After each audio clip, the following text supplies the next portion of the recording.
আজকে আমরা সপ্তম শ্রেণীর যে একটা চ্যাপ্টার রয়েছে পরমাণু অণু ও রাসায়নিক বিক্রিয়া, ওই চ্যাপ্টারটা আজকে আমরা শুরু করব। তো এই চ্যাপ্টারে আমরা কি কি জিনিসগুলো জানব, প্রধানত চিহ্ন, সংকেত এবং ভিন্ন ভিন্ন মূলক, তাদের যোজ্যতা এবং কি বিভিন্ন মৌলিক পদার্থের যে চিহ্নগুলো, সেইগুলো আমরা কিন্তু এখানে জানব। তো সেই চ্যাপ্টারের ভেতরে যাওয়ার আগে প্রথমে আমাদের জানতে হবে যে পরমাণু জিনিসটা কি। তো আমরা জানি কি পদার্থ কয় প্রকারের, না পদার্থ হচ্ছে অবস্থার উপর ভিত্তি করে পদার্থ হচ্ছে 3 প্রকারের। তো প্রথম কথা হচ্ছে পদার্থ কাকে বলে। পদার্থ হচ্ছে কি, যার কিছুটা আকার আছে, আয়তন আছে, কিছুটা স্থান দখল করে থাকে, তাকেই বলা হচ্ছে পদার্থ। তো এখন পদার্থগুলোকে তার অবস্থার উপর ভিত্তি করে, কি অবস্থায় রয়েছে, তাকে দেখতে কেমন বা তার কি ভৌত অবস্থায় রয়েছে, তার উপর ভিত্তি করে কিন্তু আমরা তাকে 3 ভাগে প্রধানত ভাগ করে থাকি। যেমন কি কি না, তাহলে পদার্থ প্রথমে আমরা যেটা আমরা জেনেছি, পদার্থকে আমরা অবস্থার উপর একটা ভিত্তি করে ভাগ করতে পারি। কি অবস্থায় পদার্থটা রয়েছে সেইটা কি বলছি, প্রধানত অবস্থার উপর ভিত্তি করে পদার্থকে কয় ভাগে ভাগ করা যায়, না প্রধানত 3 ভাগে ভাগ করা যায়। অবস্থার উপর ভিত্তি করে ভাগ, সেটা কি 3 ভাগে, প্রধানত 3 ভাগে ভাগ করা যায়। সেটা কি কি না, সেটা হচ্ছে আমরা জেনেছি যখন কঠিন পদার্থ, তরল পদার্থ এবং গ্যাসীয় পদার্থ, এইটা হচ্ছে প্রধানত পদার্থ এইরকম 3টা আকারে বা অবস্থায় থাকে, আমরা দেখে থাকি। কিন্তু আমরা যখন উঁচু ক্লাসে পড়বো তখনও আরো 2টো পদার্থের অবস্থা যে আছে সেটা জানবো। সেটা কি কি, সেই 2টো এক্সট্রা যে অবস্থা রয়েছে, একটা হচ্ছে কি না প্লাজমা অবস্থা, আর একটা কি না যে অতি শীতল অবস্থা, বা হচ্ছে কি যে অতি পরিবাহী অবস্থা। অতি পরিবাহী, এটা একটা অবস্থা রয়েছে। যদিও এই 2টো যে পদার্থের অবস্থা আমরা উঁচু ক্লাসে জানবো বা ভিন্ন ভিন্ন সিচুয়েশনে জানবো। তো আমরা এই পদার্থগুলোকে পদার্থের অবস্থার উপর ভিত্তি করে ভাগ করে থাকি।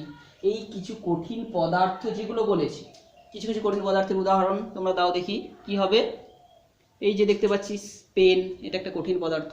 যদি পাথর বলি, এটাও একটা কঠিন পদার্থ। যে কোনো ধাতুগুলো যদি বলি, ধাতুর হচ্ছে তৈরি জিনিসগুলোর কথা ভাবি, চিন্তা করি, তাহলে সেগুলো সব কঠিন পদার্থ। কঠিন পদার্থগুলো কি না, এদের নির্দিষ্ট আকার আছে, আয়তন আছে, সেইগুলো হচ্ছে কঠিন পদার্থ। তো কঠিন পদার্থগুলোর অনেক উদাহরণ আমরা জানি, বিভিন্ন কঠিন পদার্থের উদাহরণ। তাহলে আবার তরল পদার্থগুলোরও উদাহরণ জানি, বিভিন্ন তরল আকৃতিতে আছে, অবস্থাটা তরলে রয়েছে। যেমন কি জল একটা তরল পদার্থ, যেমন কি তেল হচ্ছে একটা তরল পদার্থ। তাহলে আমরা বলছি কঠিনের মধ্যে আমরা যদি লিখি একটা পাথর, উদাহরণ বলছি একটা পাথর, কিংবা হচ্ছে লোহা, কিংবা হচ্ছে কি যে তামা একটা কঠিন পদার্থ, কিংবা হচ্ছে কি সোনা একটা কঠিন পদার্থ, কিংবা যদি বলছি যে কাঠ একটা কঠিন পদার্থ, কাঠ, এগুলো হচ্ছে কঠিন পদার্থ উদাহরণ। এগুলো হচ্ছে উদাহরণ আমরা বলছি। তরল ঠিক সেই রকম পদার্থ যেটা তরল অবস্থায় থাকে। তরল অবস্থাটা কি জিনিস না, যার নির্দিষ্ট কোনো আকার ও নেই, যে পদার্থগুলো আয়তন আছে, কোনো নির্দিষ্ট আকার নেই, যে কোনো পাত্রে রাখি না কেন সেই পাত্রের আকারটা ধারণ করবে, সেইটাকেই বলা হচ্ছে কি তরল পদার্থ। যেমন জলকে যদি বালতিতে রাখি তো বালতির মতো আকার দেখতে লাগবে, যদি সেটাকে গড়িয়ে আমি গ্লাসে রাখি তো গ্লাসের মতো দেখতে লাগবে, তাই তো।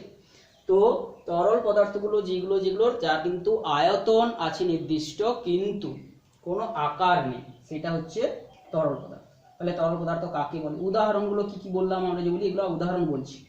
জল, তেল, এইরকম আরো ভিন্ন ভিন্ন তরল পদার্থের নাম তোমরা বলতে পারবে। ঠিক সেই রকম গ্যাসীয় পদার্থ কাকে বলে, যে পদার্থগুলোর নির্দিষ্ট আকারও নেই, না আয়তনও নেই। তাহলে কঠিন পদার্থ কোনগুলো, যে নির্দিষ্ট আকার আছে, আয়তন আছে। তাহলে নির্দিষ্ট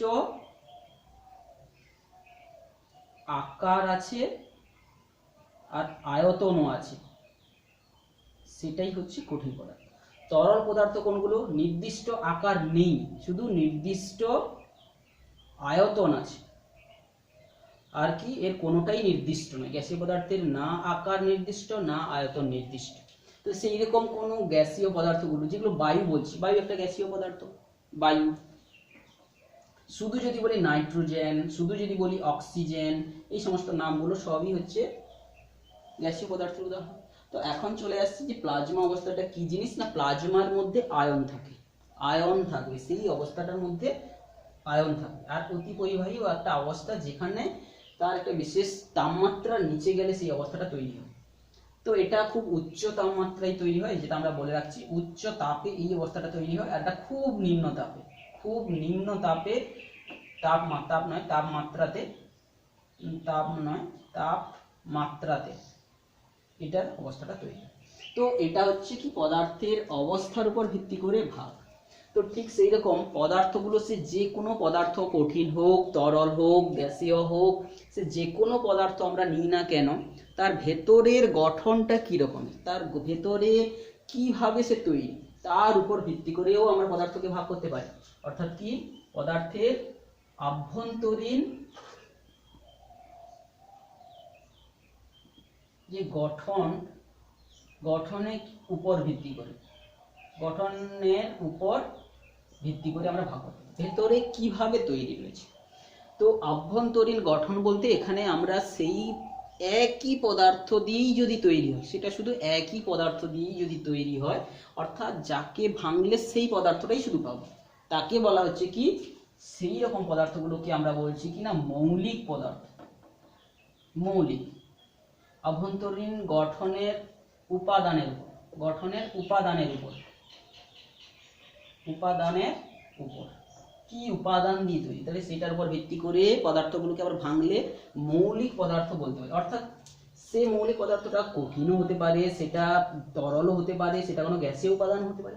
অর্থাৎ মৌলিক পদার্থের মধ্যে আমরা কঠিন পদার্থের কিছু উদাহরণ পেতে পারি, তরল পদার্থের উদাহরণও পেতে পারি, গ্যাসীয় পদার্থেরও উদাহরণ পেতে পারি। বোঝা গেল? তো এইটা গেল হচ্ছে পদার্থের আভ্যন্তরীণ গঠনের যে উপাদান, একই পদার্থের উপাদান দিয়ে তৈরি হলে তাকে বলা হচ্ছে মৌলিক পদার্থ। একই পদার্থ শুধু দিয়েই তৈরি হবে। আর একটা হচ্ছে কি যৌগিক পদার্থ। যৌগিক পদার্থ কাকে বলে, না দুই বা পদার্থটার ভেতরে দুই বা ততোধিক পদার্থ মিশে রয়েছে, মিশা নয়, নির্দিষ্ট অনুপাতে তারা বিক্রিয়া করে সেখানে আবদ্ধ হয়েছে, তো সেখানটায় তাকে বলা হচ্ছে যৌগিক পদার্থ। তাহলে যৌগিক পদার্থ তার গঠনের মধ্যে দুই বা ততোধিক ভিন্ন ভিন্ন পদার্থগুলো জুড়ে রয়েছে। তো সেখানেও আমরা কঠিন যৌগিক পদার্থের উদাহরণ, তরল যৌগিক পদার্থের উদাহরণ আর গ্যাসীয় যৌগিক পদার্থের উদাহরণও পাবো। আর একটা পদার্থ আমরা উপাদানের উপর ভিত্তি করে ভাগ করতে পারি কি, সেটা হচ্ছে মিশ্র পদার্থ। মিশ্র পদার্থ মানে কি, সেখানে দুই বা ততোধিক পদার্থ মিশে রয়েছে, সেখানে কিন্তু বিক্রিয়া করা নেই, তাকে সহজে আলাদাও করা যেতে পারে। এখানে কিন্তু যৌগিক পদার্থের মধ্যে যে দুই বা ততোধিক পদার্থ রয়েছে তাদের কিন্তু আলাদা করে নেওয়া যাবে না।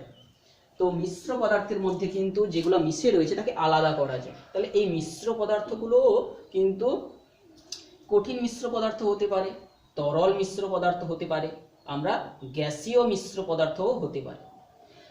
বোঝা গেছে? তো এইরকম ভাবে আমরা পদার্থ সম্পর্কে ভালো করে একটু জানলাম। প্রত্যেকটার উদাহরণ যে আমরা দেওয়ার জন্য এটা হোমওয়ার্ক হিসাবে থাকবে, প্রত্যেকটা কাজগুলো লিখে নিজেরা খাতায় একটা তারা নোট মতো তৈরি করবে। অর্থাৎ পদার্থ কাকে বলে, প্রথম প্রশ্ন পদার্থ কাকে বলে, পদার্থকে অবস্থার উপর ভিত্তি করে প্রধানত কয় ভাগে ভাগ করা যায় বা মোট ক ভাগে ভাগ করা যায়, সেরকম প্রশ্ন পড়বে। তো সেই অবস্থাগুলোর নাম এবং প্রত্যেকটার কিছু কিছু করে উদাহরণ যতগুলো সম্ভব লেখা যায় লিখবে। বোঝা গেছে? তো এটা হচ্ছে প্রশ্নগুলো পরপর এইরকম থাকে। আবার পদার্থের যে আভ্যন্তরীণ গঠন, তার ভেতরে কিভাবে গঠনের উপাদানগুলো রয়েছে, তো তার উপর ভিত্তি করে ভাগ রয়েছে।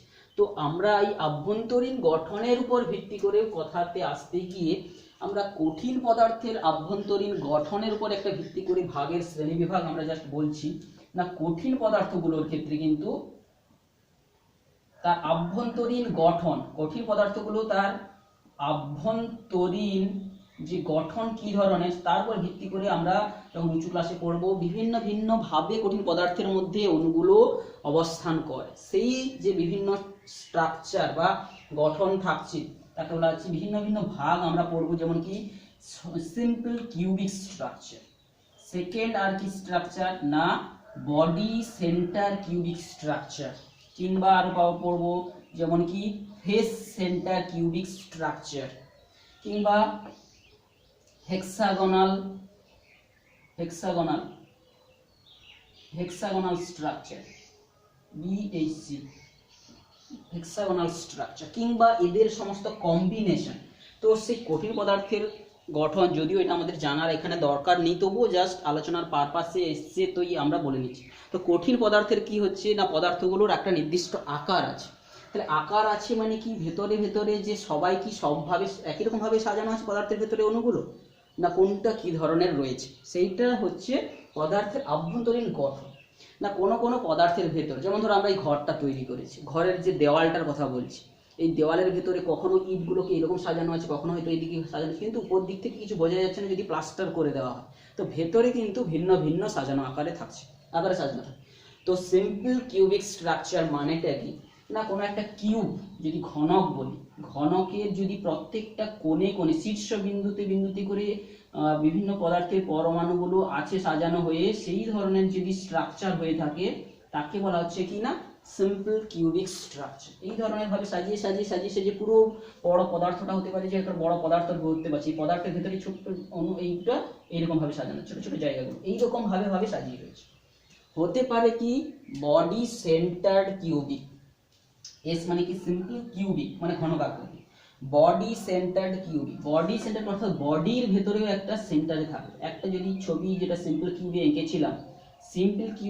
এঁকেছিলাম, যে সব তো কোণে কোণে থাকছে একটা করে শীর্ষবিন্দুতে একটা করে পরমাণু ছিল, সব শীর্ষবিন্দুতে একটা করে ছিল, তার সঙ্গে সঙ্গে এই বডির মাঝেও একটা যদি পরমাণু থেকে যায় তখন সেই ধরনের স্ট্রাকচারকে বলা হচ্ছে বডি সেন্টার কিউবিক স্ট্রাকচার। এছাড়া কি ধরনের স্ট্রাকচার হতে পারে যেটা বলছি কি face centre cubic structure. Face প্রত্যেকটার ফেসের সেন্টারে একটা করে পরমাণু থাকবে, সেটাকে বলা হচ্ছে ফেস সেন্টার কিউবিক স্ট্রাকচার।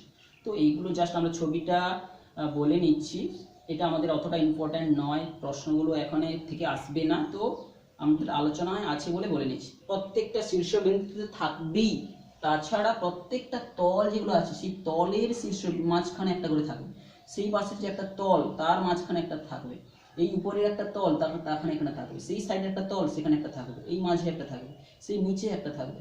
তো প্রত্যেকটা তলে যদি একটা সেন্টারে থাকে তাহলে ফেসের সেন্টারে যদি থাকে তাকে বলা হচ্ছে ফেস সেন্টার কিউবিক স্ট্রাকচার। তো এইরকম কিংবা কোনো কোনো পদার্থ হতে পারে কি এইগুলোর কম্বিনেশন, দুটো সিম্পল কিউবিক স্ট্রাকচারের কম্বিনেশন নিয়ে হতে পারে, কিংবা দুটো বডি সেন্টারের কম্বিনেশন নিয়ে হতে পারে পদার্থটা, কিংবা দুটো ফেস সেন্টার যে স্ট্রাকচারের গঠন নিয়ে হতে পারে। তো এখানে আমরা যাচ্ছি না, তো পদার্থের গঠন প্রধানত আমরা জানলাম। তো আজকে যেটা আমরা জানলাম পদার্থ সম্পর্কে একটু ডিটেলস আইডিয়াটা আমরা পেলাম। এগুলোর প্রত্যেকটার উদাহরণ তোমরা সবাই নিজেরাই করবে। তো এরপরে আমরা চলে আসছি এই পদার্থগুলোর তো এত নাম এত কিছু, তো এদেরকে কিন্তু মনে রাখার জন্য ছোট্ট করে মনে রাখার জন্য এদের জন্য যেটা ব্যবহার করা হয় সেইগুলো সম্পর্কে একটু আমরা জানবো। সেইগুলো কি কি পদার্থগুলোর নাম, ভিন্ন ভিন্ন পদার্থের নামগুলোকে সাংকেতিক আকারে জানার জন্য যেইগুলো আমরা ব্যবহার করব সেইগুলোকে আমরা আজকে এখানে আলোচনা করব।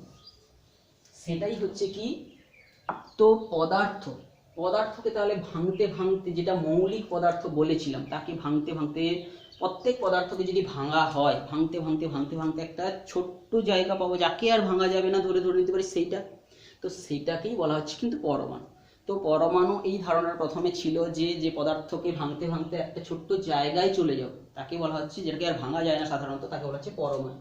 তাহলে প্রথম প্রশ্ন হচ্ছে কি পরমাণু কাকে বলে? তাহলে পরমাণু কি মৌলিক পদার্থের ক্ষুদ্রতম কণা, মৌলিক পদার্থ, তাহলে যে পদার্থকে ভাঙলে শুধু সেই পদার্থটাই পাওয়া যায় তাকে বলা হচ্ছে মৌলিক পদার্থের ক্ষুদ্রতম কণা, এটাকে বলা হচ্ছে পরমাণু। আবার যদি কোনো যৌগিক পদার্থকে ভাঙি, যৌগিক মানে কি দুই বা ততোধিক পদার্থ যেখানে রাসায়নিক বিক্রিয়া দ্বারা তৈরি হয়েছে সেই পদার্থটাকে ভাঙলে কিন্তু তাহলে যৌগিক পদার্থের ক্ষুদ্রতম কণা পাবো। যৌগিক পদার্থের ক্ষুদ্রতম কণা সেটা কিন্তু হচ্ছে অণু। আর মিশ্র পদার্থ তো সব মিশে রয়েছে, তাহলে হয় সে পরমাণু দিয়ে তৈরি হবে, না হলে অণু দিয়ে তৈরি। আর মিশ্র পদার্থ তাহলে কি দিয়ে তৈরি হবে? মিশ্র পদার্থের ক্ষুদ্রতম কণা হতে পারে পরমাণু কিংবা হতে পারে অণু। তো পরমাণু হবে না, পরমাণু শুধু একটা পদার্থে, ভিন্ন ভিন্ন পদার্থের পরমাণু দিয়ে তৈরি হতে পারে, কিংবা ভিন্ন ভিন্ন পদার্থের অণু দিয়ে তৈরি হতে পারে। তো এইরকম হচ্ছে পদার্থের ক্ষুদ্রতম কণাগুলো সম্পর্কে আইডিয়া আমরা পেলাম। তো এখন পরমাণুকে হচ্ছে কি আমরা প্রকাশ করি সাধারণত কি দিয়ে? না, চিহ্ন দিয়ে। চিহ্ন দিয়ে আমরা প্রকাশ করি পরমাণু। তাহলে পরমাণু, যে কোনো মৌলিক পদার্থের একটা পরমাণুকে বোঝানোর জন্য তার জন্য একটা সিম্বল বা সাংকেতিক যে অক্ষর ব্যবহার করে থাকি তাকে বলা হচ্ছে চিহ্ন। অণুকে ব্যবহার করার জন্য তার সাংকেতিক হিসাবে যেকে ব্যবহার করা হয় তাকে বলা হচ্ছে সংকেত। আর কি মিশ্র পদার্থের ক্ষেত্রে সেই অণু, পরমাণু আর চিহ্ন সংকেত দিয়েই প্রকাশ হয়ে যাবে।